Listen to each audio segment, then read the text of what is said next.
Kalaksay ng hoydajay aigi thamoy na pamuzay ng nungsijay ay tagi oizage ay taba na wakdani sakam helinanggi pagabana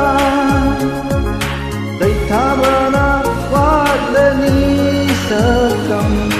helinanggi pagabana lengbana ay biro ay hatagi mapok kudin ay gioy na Mona Lisa ay Mona Lisa.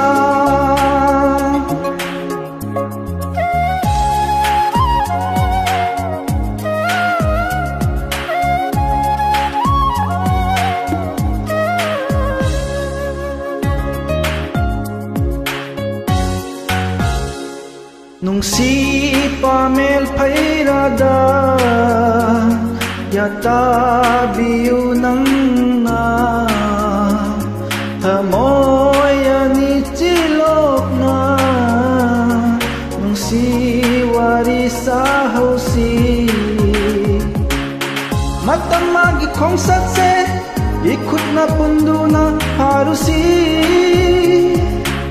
nang ginagtaw ng tiba oy jage ay tegi punsigi sombiro ay gunang na tamanda laybiro mapokuding ay tagi Mona Lisa ay Mona Lisa.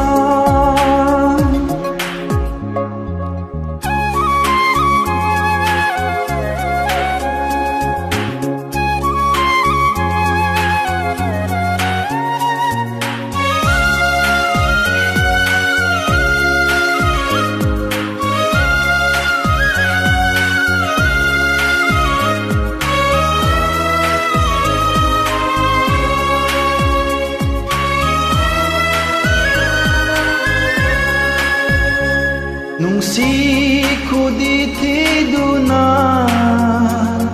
ingo kada tunglare nantok pangamda tukare nung si magi Miranda kung si magi kong satse tungin na nagsatwin narasi nung si pantong yaw dripaw Tadok laroy ng nung sibi Sakla sumalem pumba Kapalay ta Mutpalay laroy ng nung sisatam Mona Lisa ay